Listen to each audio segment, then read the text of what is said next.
नमस्कार दोस्तों। 17 अप्रैल के जितने भी करंट अवेयरनेस के क्वेश्चंस हैं वो हम लोग इस वीडियो में डिस्कस करेंगे। एंड जितने भी इम्पोर्टेंट टॉपिक्स हैं और जितने भी नॉन इम्पोर्टेंट टॉपिक्स हैं उनके बारे में हम लोग डिस्कस करेंगे। तो और वो कैसे याद करने हैं, आपको उनसे क्या क्या फ़ायदा हो सकता है, किन किन एग्ज़ाम्स में ये आते हैं, ये सारी चीज़ें हम लोग इस वीडियो में आपको बताएंगे। So stay tune. एंड अगर आप कुछ भी सीखें इस वीडियो से so do comment at the last. Okay, so चलिए थोड़ी पढ़ाई स्टार्ट करते हैं।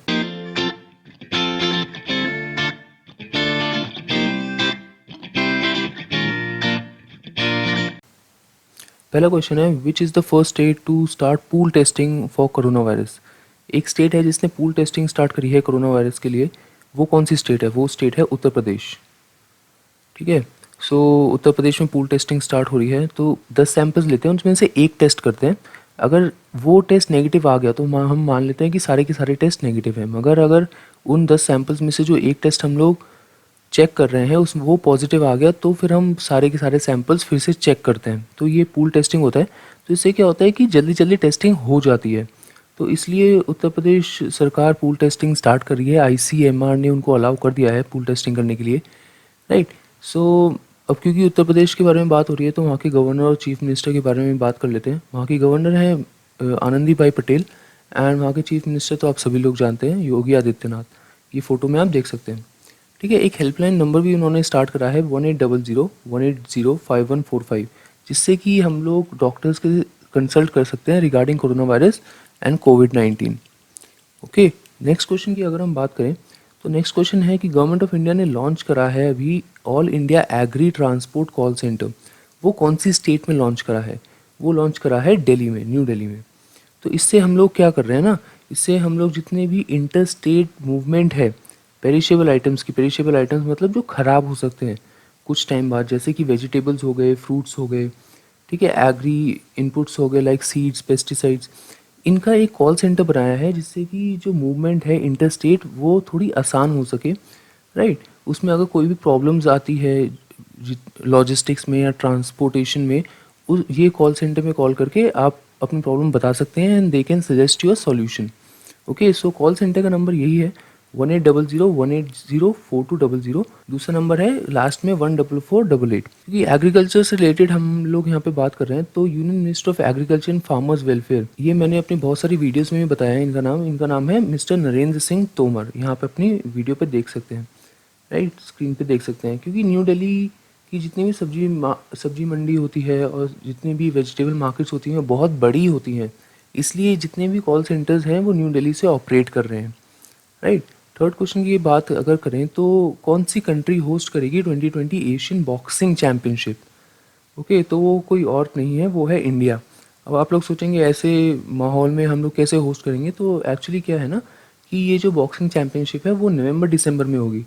तो तब तक तो हम लोग उम्मीद करते हैं कि ये सब मामले सेटल हो जाएंगे and we will be able to host properly. Right. So boxing federation of India ने ये अनाउंस करा था। एंड जो उनके प्रेसिडेंट हैं नेशनल फेडरेशन के, जो प्रेसिडेंट है वो है अजय सिंह। इनका नाम याद करना बहुत आसान है। अजय का मतलब होता है जो कभी ना हार सके। और बॉक्सिंग में आप देखेंगे कि जितने भी फाइटर्स होते हैं वो हमेशा जीतने के लिए ही लड़ते हैं। राइट। ये इनकी फ़ोटो है अजय सिंह जी की। ये 2019 की अगर हम बात करें, 2020 में तो इंडिया में हो रहा है, 2019 में ये हुआ था बैंकॉक थाईलैंड में। और जो सबसे पहली बार जब ये टूर्नामेंट होस्ट हुआ था वो भी 1963 में बैंकॉक थाईलैंड में ही हुआ था। ठीक है। क्योंकि ये दोनों इन्फॉर्मेशन सेम है इसलिए मैंने इंक्लूड कर दी है कि हो सकता है कभी पूछ ले। राइट। नेक्स्ट क्वेश्चन की अगर हम बात करें तो which organisations develop the antimicrobial spray based coating for PPE.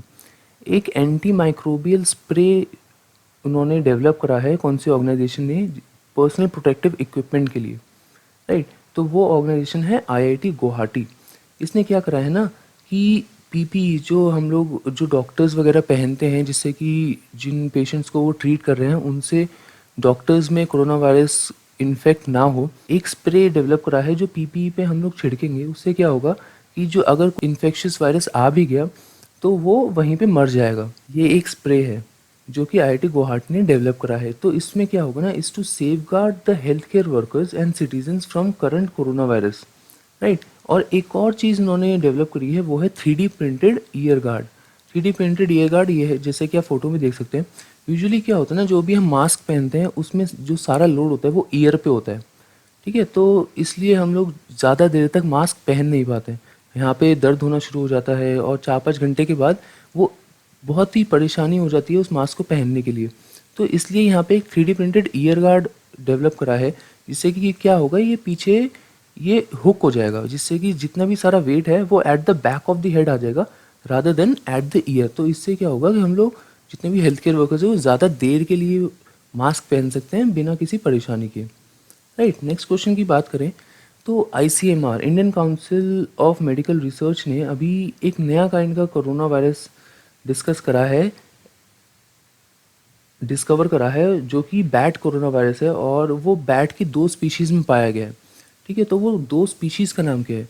वो 2 स्पीशीज़ का नाम है रूसेटस एंड टेरोपस। ओके, रूसेटस और टेरोपस, मगर इससे कोई घबराने वाली बात नहीं है। ये कोविड-19 से बिल्कुल ही अलग है। इससे कोविड-19 से कोई भी लेना देना नहीं है दूर दूर तक, ठीक है। एंड इसमें कोई एविडेंस भी नहीं है कि ये जो वायरस है बैट्स में वो इंसानों में आ सकता है, क्योंकि आजकल कोरोना वायरस और बैट से रिलेटेड बहुत सारी चीज़ें चल रही हैं। तो इसलिए अगर कुछ भी इन दोनों चीज़ों से रिलेटेड आता है तो एकदम न्यूज़ में आ जाता है। तो इसलिए ये हो सकता है ये क्वेश्चन कहीं ना कहीं पे आ जाए, इसलिए ये क्वेश्चन हमने इंक्लूड करा है। तो रूसेटस एंड टेरोपस नाम के 2 बैट्स हैं, बैट स्पीशीज़ हैं। इनमें एक नया bat coronavirus BT CoV, okay, ये पाया गया है, तो इसका आप ध्यान रखिएगा। नेक्स्ट क्वेश्चन है, यूएस ने अभी अभी इंडिया को कौन सी मिसाइल सेल करने का डिसीजन लिया है? ठीक है, वो मिसाइल है हार्पून, और एक है मार्क 54 टॉर्पीडोज। टॉर्पीडोज क्या होता है ना, वो सबमरीन्स के लिए मिसाइल्स होती हैं, ठीक है। ये तो हार्पून मिसाइल्स है, ये हार्पून है, एंड ये है आपके मार्क 54 टॉर्पीडोज। तो ये सबमरीन के लिए होती हैं मिसाइल्स, ठीक है। ये harpoon missile system will be integrated with P-81 anti submarine warfare aircraft, right. और 10 हार्पून्स दिए हैं और 16 मार्क 54 दिए हैं, क्योंकि डिफेंस से रिलेटेड डील्स आजकल कम हो रही हैं because of all the corona virus and all those things, मगर ये एक डील काफ़ी बड़ी है एंड यूएस के साथ हो रही है, इसलिए ये इंपॉर्टेंट है एंड एग्जाम्स में आ सकती है, तो इसका आप ज़रूर ध्यान रखिएगा। नेक्स्ट क्वेश्चन की बात करने से पहले हम लोग, क्योंकि नेवी को जा रहे हैं, इसलिए एक क्वेश्चन है जिसका मैं चाहूँगा कि आप आंसर दें मुझे, कि who is the chief of naval staff of India? जो इंडियन नेवी के चीफ हैं उनका नाम क्या है? आंसर कमेंट बॉक्स में लिखिए, गूगल करिए या कैसे भी करिए, आंसर कमेंट बॉक्स में लिखिए and we will discuss this in the next video. Next question है कि एक डिस्ट्रिक्ट एडमिनिस्ट्रेशन ने ना हीलियम बलून यूज़ कर रही हैं वो, जिससे हीलियम बलून के ऊपर 2 कैमरे लगाए हैं जिससे कि वो सर्वेलेंस कर रहे हैं कि लॉकडाउन वॉयलेटर्स कौन कौन हैं, ठीक है। आजकल आपने देखा होगा ड्रोन से भी पुलिस देख रही है कि यार कौन कौन एक साथ कहाँ कहाँ पे गैदरिंग कर रहा है। तो यहाँ पे इस डिस्ट्रिक्ट ने क्या करा है, ये ड्रोन्स की बजाय हीलियम बलून यूज़ कर रहे हैं, ओके। ये आप देख सकते हैं हीलियम बलून है और यहाँ पे इन्होंने कैमरेज लगाए हैं। तो वो कौन सी डिस्ट्रिक्ट है? वो है वडोदरा, ओके। तो ये जितनी भी स्मार्ट सिटीज़ है ना, ये अपने अपने तरीके से कोविड-19 को लड़ने के लिए मेजर्स डेवलप कर रही हैं। लाइक फॉर एग्जांपल बेंगलुरु ने कोविड-19 डेटा डैशबोर्ड अभी अभी लॉन्च करा है, जिसमें वो सारी इन्फॉर्मेशन दे रहे हैं कोविड-19 के लिए, एंड आप उस पे डैशबोर्ड पे जाके जितने भी गवर्नमेंट की प्रोग्रेस है वो भी चेक कर सकते हैं। ई डॉक्टर सेवा लॉन्च हुई है आगरा में। चंडीगढ़ में एक comprehensive fight Covid station launch हुआ है, ठीक है। वडोदरा में तो हीलियम बलून्स हुए ही हैं। तो जितने भी स्मार्ट सिटीज़ हैं ये सारी की सारी, तो ये अपने अपने तरीके से टेक्नोलॉजी को यूज़ करके कोविड-19 को लड़ने के लिए मेजर्स डेवलप कर रहे हैं, राइट। नेक्स्ट क्वेश्चन है, Ministry of electronics and information technology मीटी, इसने कौन सी मिनिस्ट्री से रिक्वेस्ट करी है कि वो digital kiosks in rural areas during the nationwide lockdown, ठीक है। तो वो है Ministry of Home Affairs. Kiosk कुछ नहीं होता, कियोस्क होते हैं common service centres. Common service centres मतलब जहाँ पे लोग अपनी ग्रीवेंसेस आके बता सकते हैं एंड वो सॉल्व होंगी, ठीक है। तो ministry of electronics and information technology ने जितने भी कॉमन सर्विस सेंटर्स हैं, मिनिस्ट्री ऑफ होम अफेयर्स को बोला है कि हमें उनमें एक्सेस दीजिए, जिससे कि रूरल एरियाज़ के लिए, जिससे कि वो जितने भी प्रॉब्लम्स हैं उनको एड्रेस किया जा सके। अब क्योंकि मिनिस्ट्री ऑफ होम अफेयर्स की बात हो रही है, तो वो कौन है? वो है मिस्टर अमित शाह।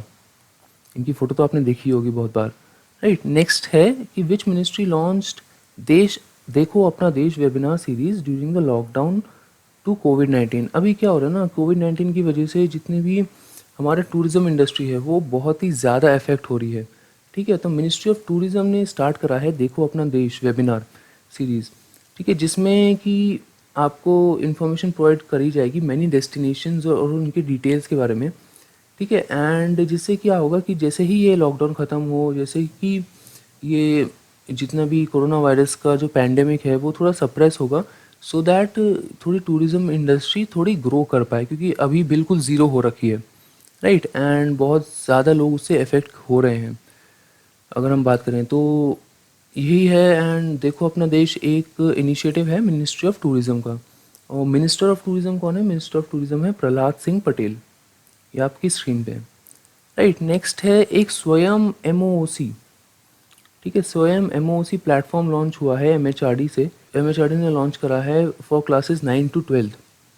ओके, वो किसने लॉन्च करा है, वो कौन सी एजेंसी ने लॉन्च करा है? वो लॉन्च करा है एनआईओएस। ठीक है, ये फ्री ऑनलाइन एजुकेशन है, क्योंकि लॉकडाउन की वजह से बहुत सारी एजुकेशन पे इम्पैक्ट आ रहा है स्टूडेंट्स की। तो 9 से लेकर 12 तक ऑनलाइन फ्री एजुकेशन की जिम्मेदारी उठाई है national institute of open schooling ने, एंड ये एमएचआरडी के अंडर आता है। एंड इन्होंने एक स्वयं एमओसी प्लेटफॉर्म लॉन्च करा है। ठीक है, जिससे कि डिफरेंट डिफरेंट कोर्सेज आप ऑनलाइन पढ़ सकते हैं। राइट, अब ये तो थे इंपॉर्टेंट क्वेश्चंस जिसके बारे में हमने थोड़ा डिटेल में पढ़ा। अब कुछ अनइम्पॉर्टेंट क्वेश्चंस होते हैं या फिर कैटेगरी बी क्वेश्चंस होते हैं, जो कि आजकल न्यूज़ में होते हैं, मगर क्योंकि उनका लाइफ टाइम कम होता है इसलिए वो कैटेगरी बी में आ जाते हैं, एंड वो कंटिन्यूसली चेंज होते रहते हैं। ठीक है, तो ऐसे ही कुछ क्वेश्चंस हैं जिसमें MHA ministry of Home affairs ने गाइडलाइंस इशू करी हैं कोविड-19 के लिए। ठीक है, गवर्नमेंट लाइकली टू एग्जेम्प्ट जितने भी पीपीईज हैं या वेंटिलेटर्स हैं, सैनिटाइजर्स हैं, जितने भी ऐसी चीज़ें हैं जो कोरोना वायरस की लड़ाई में काम आ रही हैं, गवर्नमेंट उनको जीएसटी से बाहर निकालेगी। ठीक है, गवर्नमेंट ऑफ इंडिया ने पल्सेस और ऑयल सीड्स खरीदे हैं स्टेट से, जिससे कि हमारा जो नेशनल रिजर्वायर है जितने भी खाद्य पदार्थों का वो पूरा रहे एंड उसमें कोई कमी ना रहे। ठीक है, फिट इंडिया लॉन्च हुआ है, fit India active day programme for school students. ठीक है, फिट इंडिया ने लॉन्च करा है fit India active day programme school students के लिए। सो ये 4 क्वेश्चंस थे, ये इतने इंपॉर्टेंट नहीं है, अगर आप इनको नहीं भी पढ़ेंगे तो चलेगा, मगर क्योंकि ये हुए हैं एक पर्टिकुलर डे में तो इसलिए इनको इंक्लूड करना इम्पोर्टेंट था, जिससे कि जो सिलेबस का कवरेज है वो पूरा हो सके। राइट, सो इतना ही है, एंड आई होप कि आप लोग कुछ नया सीखे होंगे। अगर कोई भी फीडबैक है आपका, so we would like to hear it, and उम्मीद करते हैं कि आप लोग से कल मिलते हैं। ठीक है, तो see you soon, thank you very much.